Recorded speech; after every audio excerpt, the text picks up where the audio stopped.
Hello friends, welcome to my channel on IT tutorials. Friends, आज की इस video में हम लोग सीखेंगे about compiler and interpreter. Compiler and interpreter क्या होता है, इसके क्या काम है और इन दोनों के बीच के डिफरेंसेस क्या हैं, ये सब आज की हम लोग वीडियो में सीखेंगे। तो आइए हम लोग इसे समझते हैं कुछ एग्जाम्पल्स के through. There is a person who understands only English language, and there is another person who understands only Hindi language, and इस person को इससे communicate करना है, but ये जो अपने instruction देगा वो English language में देगा, और इस person को English नहीं आती, वो English नहीं समझता, वो सिर्फ हिंदी ही समझ सकता है, और ये जो instruction देगा वो अपने लैंग्वेज में देगा, मीन्स हिंदी लैंग्वेज में देगा, और इस पर्सन को हिंदी नहीं आती। सो फ्रेंड्स, इन दोनों के बीच कम्युनिकेशन कैसे हो पाएगा? एक ऐसे पर्सन की जरूरत पड़ेगी जो इंग्लिश और हिंदी दोनों जानता हो। सो ये अपने मैसेज और इंस्ट्रक्शन इस पर्सन को भेजेगा इंग्लिश लैंग्वेज में, और फिर ये पर्सन के मैसेज को इंग्लिश टू हिंदी ट्रांसलेट करेगा, और देन ये पर्सन उस मैसेज को समझ सकता है। उसके बाद ये पर्सन अपना मैसेज हिंदी में देगा इस पर्सन को, और ये पर्सन उसे इंग्लिश में कन्वर्ट करके इस पर्सन को देगा। Means this he is acting as a language translator. ये लैंग्वेज ट्रांसलेशन का काम कर रहा है, इंग्लिश टू हिंदी और Hindi to English. Friends, similarly ऐसा कंप्यूटर में होता है। आइए हम लोग देखते हैं कंप्यूटर में कैसे होता है। There is a language that is in high level language which is understandable by human only, and there is a low level language, or we can say machine language, which is understandable by machine only. So इस person को, और we can say human को, अगर अपने instruction को machine में देना है तो human जो है वो अपने language में instruction देगा, जो कि machine को नहीं समझ आएगा, क्योंकि वो high level language है which is not understandable by machine।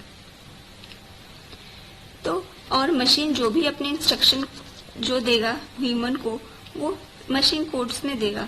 So machine code is also not understandable by the human. तो फ्रेंड्स, इनके बीच कम्युनिकेशन कैसे हो सकता है? So there is also a requirement of a language translator which is also known as language processor. तो language processor क्या करता है? वो हाई लेवल लैंग्वेज को, मीन्स ह्यूमन के लैंग्वेज को कन्वर्ट करता है मशीन लेवल लैंग्वेज में, मशीन कोड में, और मशीन कोड को कन्वर्ट करता है ह्यूमन के लैंग्वेज में। मीन्स ये इस पर्सन की तरह काम कर रहा है, वो ह्यूमन लैंग्वेज को मशीन कोड में कन्वर्ट कर रहा है एंड मशीन कोड को ह्यूमन लैंग्वेज में कन्वर्ट कर रहा है। देन हम लोग और मशीन, मीन्स हमारे और मशीन के बीच इजीली कम्युनिकेशन हो सके। सो friends, language processor is basically categorized into 3 types: assembler, compiler and interpreter. But in this video we will learn about the compiler and interpreter. assembler के ऊपर मैंने ऑलरेडी वीडियो बना रखी है, उसका लिंक मैंने डिस्क्रिप्शन में दे रखा है, आप वहां से उसे फॉलो कर सकते हैं। सो फ्रेंड्स, आइए सबसे पहले हम लोग जानेंगे what is the language processor or language translator. As we know that computer understands only the instructions in machine code, that is 0 and 1, and it is very tough to write, or we can say very difficult to write a computer program directly in the machine code. Machine code में directly programme लिखना काफ़ी difficult होता है, because most of the programs written in the high level languages which is understandable by human, that is called source code. ये source code हम लोग इसे बोलते हैं. This source code can't be executed directly by the computer and it must be converted into the machine language to be executed. ये directly computer पे execute नहीं होगा, so we need a translator to convert into the machine code. Then machine can understand the language and can perform the task.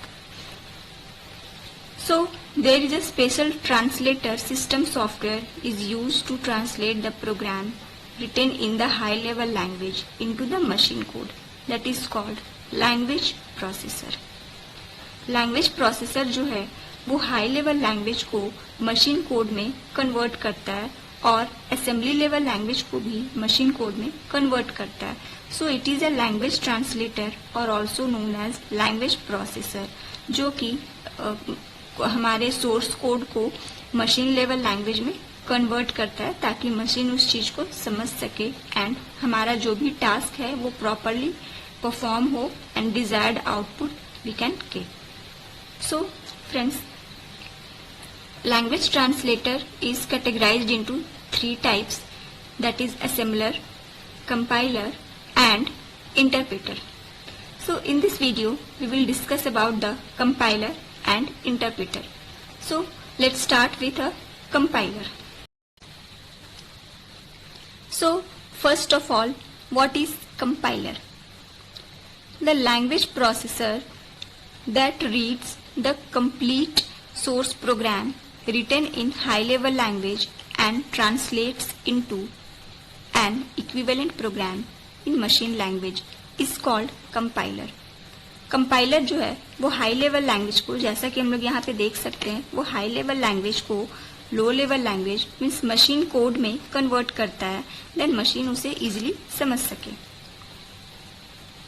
In compiler the source code is translated to object code successfully if it is free of errors.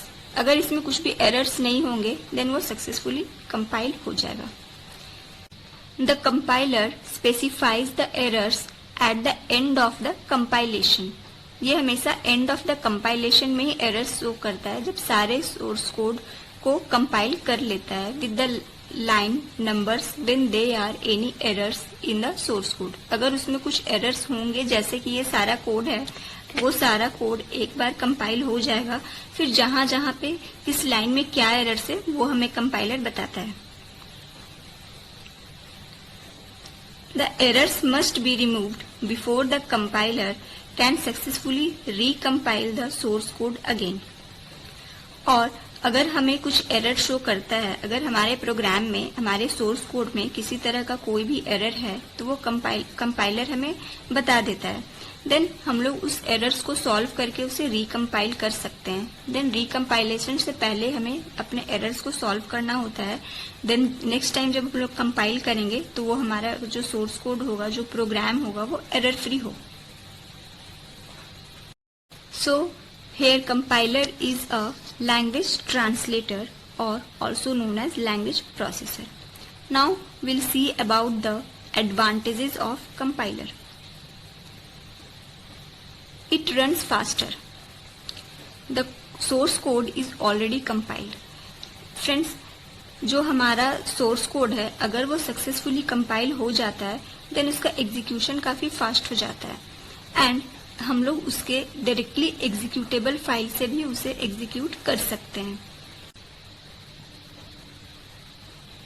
Machine code of executable file generated with a compiler is often a native machine instruction for the generated machine which is well optimized and runs faster. Executable files generated from the compiler can be executed on any of system without the need for actual source code, which makes the program unhackable, secure and private. Friends, अगर हमारा code एक बार execute कर चुका है, means एक बार अगर compile हो चुका है सक्सेसफुली विद एरर फ्री, और देन उसका एग्जीक्यूटेबल फाइल क्रिएट होता है। तो अगर हमारे पास सोर्स कोड नहीं भी है, एक्चुअल सोर्स कोड नहीं है, then also we can execute from the executable file directly. So ये सिक्योर होता है एंड प्राइवेट होता है, इसमें हैकिंग के चांसेस नहीं होते हैं। बिकॉज सोर्स कोड नहीं होगा देन उसमें किसी भी तरह का मॉडिफिकेशन नहीं हो सकता है। So it is secured. We don't need any compiler, interpreter or any type of program to be installed in our system for executing the shared executable file of our source code. अगर हमारे पास source code के executable file है, then उसमें किसी भी तरह के compiler, interpreter और किसी दूसरे प्रोग्राम की जरूरत नहीं है उसे इंस्टॉल करने के लिए एंड रन करने के लिए। So there is no dependency. So these are the some advantages of compiler. Now we will see some disadvantages of compiler. It occupies extra memory since it needs to generate a new file. Friends, जब हमारा source code compile होता है, then एक executable file भी create होता है. So it occupies extra memory for creating the executable file. We can't run our source code directly. हम लोग हमारे सोर्स कोड को डायरेक्टली मशीन पे रन नहीं कर सकते हैं। So we need to run additionally the executable file. So this is the extra step. Incompatibility issue. Since its code is optimized for the system it was executed on, which many times leads to system incompatibility issue even if the system is running on the same OS. After reading the whole code, it returns all errors at once. Friends, compiler हमारे सारे source code को read करने के बाद वो एक साथ सारे एरर्स को देता है। अगर एरर हो तो वो सारे एरर्स को एक साथ देगा, which makes it harder to navigate and fix the error also. So these are the some disadvantages of compiler. Next we will see about interpreter. So first of all, what is an interpreter? An interpreter translates source code into machine code, one instruction at a time. Friends, जैसा कि हमने compiler में जाना कि compiler सारे source code को एक बार में कंपाइल करके हमें एरर्स देता है, बट इंटरप्रेटर में क्या होता है, अगर हमारा सपोज 10 लाइन का कोड्स है तो वो 1 by 1 मीन्स एक सेट ऑफ इंस्ट्रक्शन को वो पहले रीड करेगा, देन दूसरे सेट ऑफ इंस्ट्रक्शन को रीड करेगा, मीन्स वो लाइन बाय लाइन इंस्ट्रक्शन को रीड करता है at a time. It is similar to a human translator translating what a person says into another language sentence by sentence. जैसे normally हम लोग sentence by sentence बोलते हैं और रीड करते हैं, सिमिलरली इंटरप्रेटर भी उसी तरीके से सेंटेंस बाय सेंटेंस और one instruction at a time read करता है। The resulting machine code is then executable immediately. जो भी एक लाइन को वो जो रीड करता है, देन उसका जो रिजल्ट है वो इमीडिएटली देता है, बिकॉज एक लाइन को रीड करने में उसे बहुत ज्यादा टाइम नहीं लगता है। So this process is called interpretation. So these points are about the interpreter. Next we will see the advantages of interpreter. In interpreted language, we directly share the source code which can run on any system without any system incompatibility issue. ये cross platform होता है, तो अगर इसके compile code को एक बार हम लोग अगर उसका एग्जीक्यूटेबल कोड फाइल क्रिएट हो चुका है, देन हम लोग उसको किसी दूसरे सिस्टम में भी रन कर सकते हैं। Code debugging is easier in interprets interpreters, since it reads the code line by line and returns the error message on the spot. Because ये लाइन बाय लाइन एरर्स को रीड करता है, सो इसके जो मैसेज है रिटर्न मीन्स जो output है क्या एरर है वो इमीडिएटली ऑन द स्पॉट वो बता देता है. Interpreters don't generate new separate files, so it doesn't take extra memory and we don't need to perform one extra step to execute source code. जैसा कि कंपाइलर में होता है वो एक एक्स्ट्रा स्टेप लेता है, बिकॉज जब हम लोग कोड को कंपाइल करते हैं देन एक एग्जीक्यूटेबल फाइल क्रिएट होता है, बट इंटरप्रेटर किसी भी तरह का फाइल क्रिएट नहीं करता है. सो इसमें memory less means memory consumption कम होता है rather than compiler. Interpreter reads code line by line, so we can stop the execution and edit the code at any point. So these are the some advantages of interpreter. Now next we'll see the disadvantages of interpreter. Interpreter is often slower than compiler as it reads, analyzes and converts the code line by line. Friends, interpreter का जो execution है वो compiler rather than compiler वो slow होता है. The shared source code needs to have an interpreter installed in the system in order to execute the code. Friends, जो executable file होता है उसके लिए इंटरप्रेटर इंस्टॉल्ड होना चाहिए सिस्टम में, so it is file required. An interpreter does not generate any executable file, so to share the program with others we need to share our source code which is not secure and private. So there are we can say less security.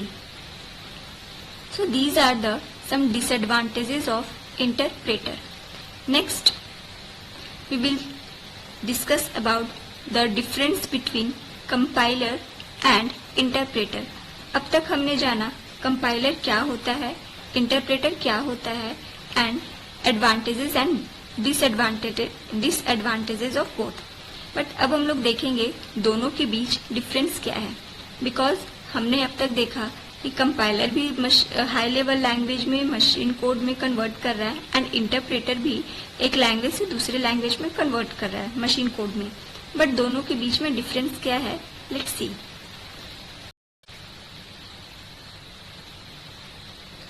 A compiler is a program that converts the entire source code of a programming language into executable machine code. Compiler source code को entire source code को एक बार में ही convert कर देता है machine code में. But interpreter takes a source program and runs it line by line, translating each line as it comes to it. ये लाइन बाय लाइन इंटरप्रेटर जो है वो लाइन बाय लाइन कोड को execute करता है. The compiler takes a large amount of time to analyze the entire source code, but the overall execution time of the program is comparatively faster.